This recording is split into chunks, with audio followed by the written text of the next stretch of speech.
UPSC prelims का cut off कभी 75 अंकों तक गिर जाता है तो कभी ये 87 से 90 अंकों के पार चला जाता है। आखिर यूपीएससी में चल क्या रहा है? सब्जेक्ट वाइज बात करें तो कभी हिस्ट्री ज्योग्राफी से ज्यादा क्वेश्चन पूछे जाते हैं, तो कभी यहां पर साइंस, टेक, इकोनॉमी और करंट अफेयर्स के रिलेटेड क्वेश्चन ज्यादा होते हैं। तो तैयारी की जाए तो किस सब्जेक्ट को पकड़ के की जाए? क्वेश्चन पूछने की प्रवृत्ति की बात करें तो कभी यहां पर आपको स्टेटमेंट बेस्ड क्वेश्चन ज्यादा पूछे जाते हैं, तो मल्टी सब्जेक्चुअल चीजों को लेकर के कथन कारणों पर भी अपना एक क्वेश्चन आता है। तो आखिर किस तरीके की स्टडी की जाए? ये अपने आप में यूपीएससी की तैयारी काफी कंफ्यूजन है। अगर आपके पास सही स्ट्रेटजी नहीं है और एनालिसिस आपने नहीं किया है तो आप यहां पर इस एग्जाम को क्वालिफाई करने से चूक जाएंगे। यदि आप भी 2026 के एग्जाम को देने जा रहे हैं और आपको यहां पर नहीं पता है कि कैसे तैयारी शुरू की जाए, तो इस वीडियो को पूरा देखिए, क्योंकि हम डिस्कस करने जा रहे हैं पिछले 5 साल के पीवाईक्यू ट्रेंड एनालिसिस को, और साथ ही साथ जानेंगे कितना कट ऑफ यहां पर सेफ स्कोर के तौर पर हो सकता है। सबसे पहले यहां पर आपको बताते हैं, देखिए 2025 का यह पेपर है। 2025 के पेपर और उसके साथ साथ बाकी अन्य सालों के पेपर को भी हम आपके सामने यहां पर फैक्ट बेसिस रखेंगे। यह ग्राफ चार्ट है, 2025 का यह पेपर है, जीएस का है और यूपीएससी का है। यहां पर आप देख सकते हैं यह ग्राफ चार्ट है जिसमें आपको 0, 5, 10, 15 और 20 अंकों को लेकर के यहां पर एक डेटा बताएगी कि यहां से कितने क्वेश्चन आए हैं। ऐसा कोई भी सब्जेक्ट नहीं रहा है जहां से 20 क्वेश्चन आपको पूछे गए हैं पिछले साल। लेकिन यहां पर अगर हम देखें आपके क्वेश्चन की प्रवृत्ति को लेकर के, तो यहां पर आपको एशियन हिस्ट्री है जहां से आपको क्वेश्चन आपको 6 से 7 हैं। आर्ट एंड कल्चर के क्वेश्चन देखा जाए तो 1 ही 2 क्वेश्चन पूछा गया। इकोनॉमी के क्वेश्चंस को अगर हम देखें तो यहां पर आपको 16-17 क्वेश्चन, जो सबसे ज्यादा जो क्वेश्चन पूछा गया वो इकोनॉमी के पोर्शन से रहा। उसके बाद दूसरा जो सबसे ज्यादा क्वेश्चन आपको एनवायरमेंट इकोलॉजी को लेकर के रहा। इंडियन ज्योग्राफी को लेकर के क्वेश्चन देखा है तो सबसे कम यहां पर आपको देखने को मिला। वहीं इंडियन पॉलिटी के क्वेश्चंस को भी देखा जाए तो आपको अच्छी खासी संख्या यहां पर देखने को मिलती है, जो 12 से 13 तक आपको रहती है। इंटरनेशनल रिलेशन और मॉडर्न हिस्ट्री को लेकर के देखा है तो ऑन एन एवरेज क्वेश्चन आपको 7 से 8 क्वेश्चन यहां पर आप रहे। फिजिकल ज्योग्राफी को लेकर के देखा जाए क्वेश्चन आपको, तो वो भी 5 से 6 क्वेश्चन यहां पर हैं। साइंस एंड टेक्नोलॉजी और यहां पे देखा है तो बूस्टअप आपको ज्यादा देखने को मिलता है, 10 से प्लस यहां पे क्वेश्चन आए। सोशल इशू हो और वर्ल्ड ज्योग्राफी को लेकर के भी क्वेश्चन आपको देखा है तो 5 से कम ही पूछे गए हैं। तो ऐसी स्थिति में अगर देखा जाए तो 4 सबसे ज्यादा जो पूछे जाने यहाँ पे क्वेश्चन है, इकोनॉमी हो गया, एनवायरमेंट हो गया, उसके बाद आप यहाँ पे देखेंगे तो इंडियन पॉलिटी हो गया, और साइंस एंड टेक को लेकर के क्वेश्चन ज्यादा रहे। एक ऐसा जो ज्यादातर आपको देखा जाए तो बदलती हुई चीजें हैं उस पर ज्यादा फोकस, जो ज्यादा करंट ओरिएंटेड है, जहां परिवर्तनशील है, उस पर ज्यादा फोकस करता हुआ यहां पर आपका 2025 का पेपर रहा। सिर्फ यही नहीं, आपको बताते हैं पिछले और सालों के पेपर में यह कैसा आया है। पेपर पूछने की प्रवृत्ति को भी देख लेते हैं, डिफिकल्टी लेवल को देख लें। क्वेश्चन पूछने के तरीके पर अगर हम बात करें तो डिफिकल्टी लेवल इन क्वेश्चन की अगर हम देखें, जहां 32% क्वेश्चन आपको टफ पूछे गए हैं, डिफिकल्ट रहे हैं, इतना आसान नहीं है। मॉडरेट क्वेश्चन भी 35% रहे और इजी क्वेश्चन की संख्या यहां पर 33% रही। यानी ऑन एन एवरेज अगर हम देखें तो पेपर आपको मॉडरेट लेवल का रहा, जहां पर आप मॉडरेट और इजी क्वेश्चन मिलाकर के अच्छे स्कोर कर सकते हैं। वहीं अगर क्वेश्चंस की बात करें कि इजी लेवल यहां पे क्वेश्चन पूछे कैसे गए हैं, तो यहां पर ज्यादातर इजी का मतलब है कि आपको क्वेश्चन स्ट्रेट फॉरवर्ड पूछे गए हैं और जो अटेम्प्ट किए जा सकते हैं बेसिक एनसीईआरटी की नॉलेज अगर आपके पास है। दूसरा जो है मॉडरेट लेवल के क्वेश्चन, जहां पे 30% आपको क्वेश्चन पूछे, 35%। यहां पर आपको रिक्वायर्ड थी थोड़ा सा एनालिटिकल एबिलिटीज की, कॉन्सेप्चुअल क्लैरिटी की और एलिमिनेशन टैक्टिक्स की। अगर इस तरीके की यहां पर आपकी स्टडी मेथड रही है तो आप इन क्वेश्चंस को हल कर सकते हैं। तीसरा जिसे हम डिफिकल्ट कह रहे हैं, तो डिफिकल्ट क्वेश्चन कैसे थे? जो ट्रिकी थे, मल्टी आपको लेयर्ड क्वेश्चन थे, रीजनिंग से क्यों यहां पर क्वेश्चन थे, फैक्चुअल डेटा को पर बेसिस भी थे, ऑब्जर्वेशन पर आधारित थे, जहां पर चीजों को यहां पर अगर आपने बहुत डीपली चीजों का एनालिसिस करके पढ़ा नहीं हुआ है तो आप इन क्वेश्चन को हल करने में अपने आप को फंसा जाते हैं। इसके अलावा क्वेश्चन के पूछने के तरीके की जैसे हमने बात करके डायरेक्ट है, जो सब्जेक्ट से यहां पर पूछे गए 26% है, असर्शन पे आधारित है 12 क्वेश्चन है, और मल्टी स्टेटमेंट जो क्वेश्चन है वो सबसे ज्यादा आपको पूछे गए थे, जिनकी संख्या अगर आप देखें तो 62 आपको देखने को मिली है। तो ये आपको 2025 का बेसिस, एक साल के लेकिन क्वेश्चन पेपर को हल करने से, समझने से कुछ नहीं होता है। आपको पिछले 4 से 5 सालों का क्वेश्चन पेपर हल करके जाना चाहिए, क्योंकि यूपीएससी हर साल अपने पैटर्न को कहीं ना कहीं थोड़ा बहुत चेंज करता रहता है। इसीलिए अगर मैं बात करूं पिछले 5 सालों में यहां पर इनका ट्रेंड एनालिसिस हर सब्जेक्ट को लेकर के कैसा रहा है, तो ज्यादा बेहतर रहेगा। 2025 के बारे में जैसे मैंने आपको बताया, यहां पे जो क्वेश्चन की संख्या है वो हमने यहां पर डिस्कस कर ली।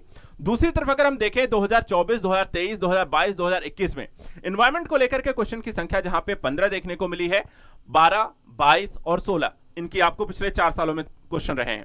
हिस्ट्री के अगर हम एवरेज आपको क्वेश्चन देखें तो 2024 में 12 है, फिर 13 है, 15 है और 20। 2021 में देखा है तो सबसे ज्यादा क्वेश्चन पूछा गया था।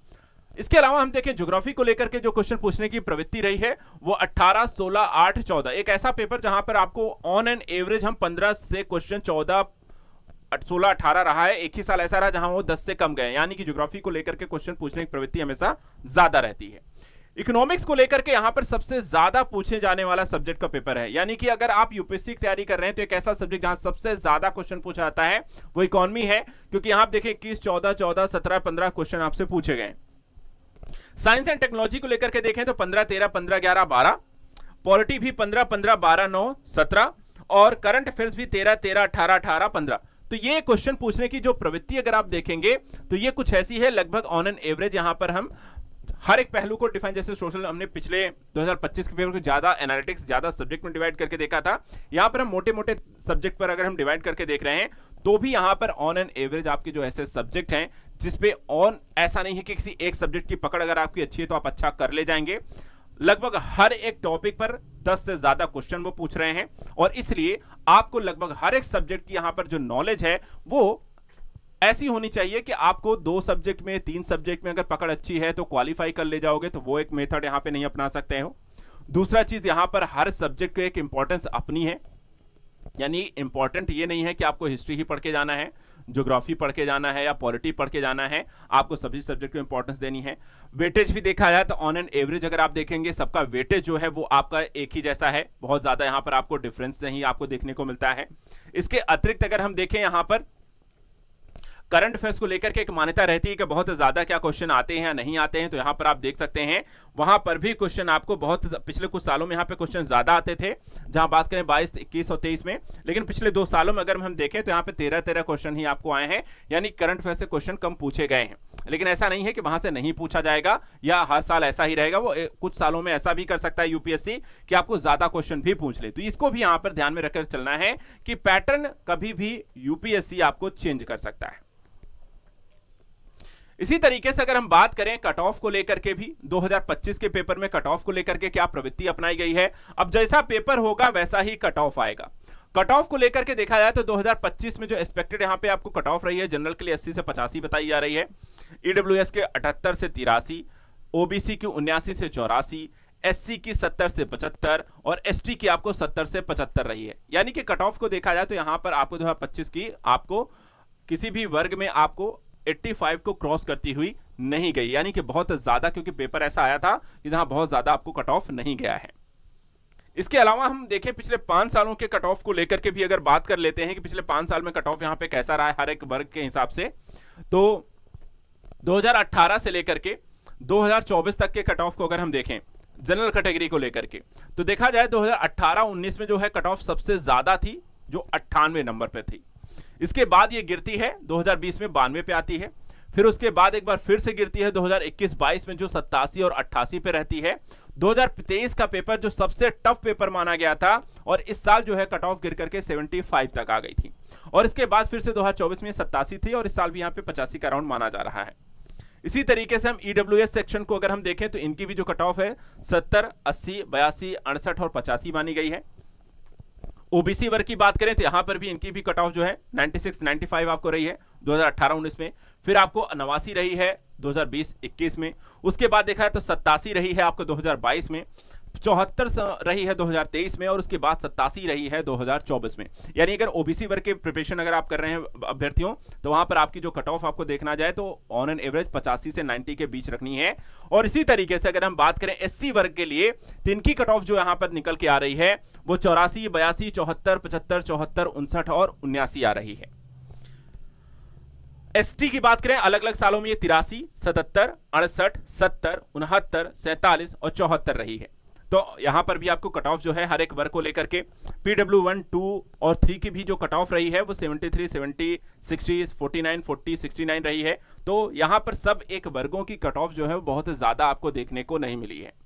बात करें अगर इस कट ऑफ के बेसिस पर हमारी स्ट्रेटजी क्या होनी चाहिए 2026 के लिए, तो 2 चीजें यहां पर हम ध्यान रखेंगे। देखिए यहां पे 2026 का अगर हम कहें सेफ स्कोर क्या होगा,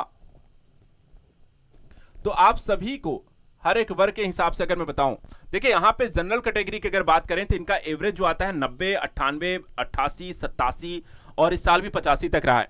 हमें यहां पर कम से कम 90 मान के चलना चाहिए।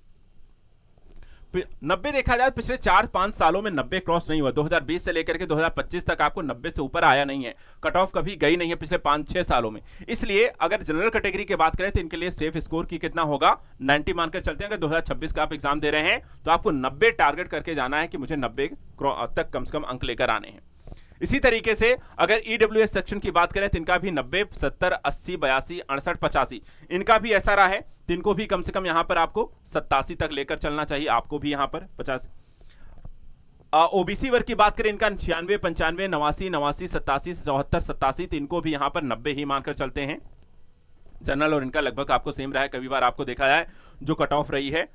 और एससी वर्ग के लिए 84, 82, 74, 75, 74, 59 और 79 रही है। इनके लिए अगर हम बात करें तो इनका 80 आपको मानकर चल सकते हैं, सेफ स्कोर आपके लिए हो सकता है। पिछले कई सालों में ये 80 क्रॉस नहीं हुआ है। इसी तरीके से एसटी की बात करें तो इनका रहा है 83, 77, 68, 79, 69, 47, 74, तो इनका भी स्कोर हम 77 तक ले सकते हैं, 75 तक ले सकते हैं, जो पिछले कई सालों में आपको नहीं गया है। इसी तरीके से PW1 के लिए 73, 53, 70, 68, 49, 49, 69 इनके लिए भी हम 70 मान के चलते हैं, जहां पर आपको स्कोर सेफ हो जाए। पिछले कम से कम आपको 4-5 सालों में आपको 70 आपको देखने को नहीं मिला है, तो यहां पे 70 से 72 तक आप लेकर जा सकते हैं। PWD2 के लिए 53, 44, 63, 67, 58, 47, 65 रहा है, तो इनके लिए भी हम यहां पर मान के चलते हैं, आपको 70 लेकर चलते हैं। 65 भी आप लेकर, लेकिन 70 ज्यादा सेफ रहेगा पूरी तरीके से। PW3 40, 61, 40, 43, 40, इसके अलावा 40 ही है, तो आप यहां पर लेकर सकते हैं, 45 लेकर चलें। और इसके अलावा लास्ट जो है 45, 61, 42, 45, 41, 33, 40 इनके लिए भी आप हम 45 लेकर चलते हैं। तो ये आप सभी के लिए एक सेफ स्कोर रहने वाला है। हर एक कैटेगरी के हिसाब से जनरल के लिए 90 है, ईडब्ल्यूएस के लिए 87 है, ओबीसी के लिए भी 87 यहां पर रहेगा, सॉरी 90 रहेगा। इसके अलावा एससी एसटी के लिए यहाँ पे क्रमशः 80 70 रहेंगे। इसके अलावा आपको देखा जाए तो PW1 2 3 4 के लिए आपको देखा था 72 से लेकर के आपको 45 तक आपको स्कोर सेफ रह सकता है। इस लिहाज से अगर आपकी स्ट्रेटजी रहती है तो आप आज इस साल यहाँ पर अंकों में बेहतर कर सकते हैं और साथ ही साथ इस एग्जाम को क्लियर कर सकते हैं। तो दो चीजें ध्यान रखनी है, सब्जेक्ट वाइज किसी को भी यहाँ पर इंपॉर्टेंस ऐसा नहीं है कि हम एक को देख करके निकल जाएगा, और कट ऑफ को लेकर के मैंने बता दिया है कितना कट ऑफ आपका सेफ रह सकता है। तो ये ट्रेंड एनालिसिस जो है वो हर साल के एग्जाम में जाने से पहले जरूर देखें, और अब इस बेसिस पे आप यूपीएससी के एक स्ट्रेटजी बनाइए कि किस सब्जेक्ट को लिए कितना समय देना है, कैसे पढ़ना है, टाइम टेबल कैसा होना चाहिए, और उसके अकॉर्डिंग यहां पर अपनी प्रिपरेशन प्लान बनाइए। यदि आप भी यूपीएससी 2026 को लेकर के तैयारी कर रहे हैं तो चैनल को सब्सक्राइब करके रखिए, क्योंकि हम यहां पर यूपीएससी को लेकर के लगातार आपको ऐसी वीडियो लेकर आते रहेंगे। और आप भी कमेंट करके बता सकते हैं कि आपको किस तरीके की वीडियो चाहिए या प्रिपरेशन से जुड़ी और भी कौन सी समस्याएं हैं। आज के लिए इतना है, thank you so much and good luck.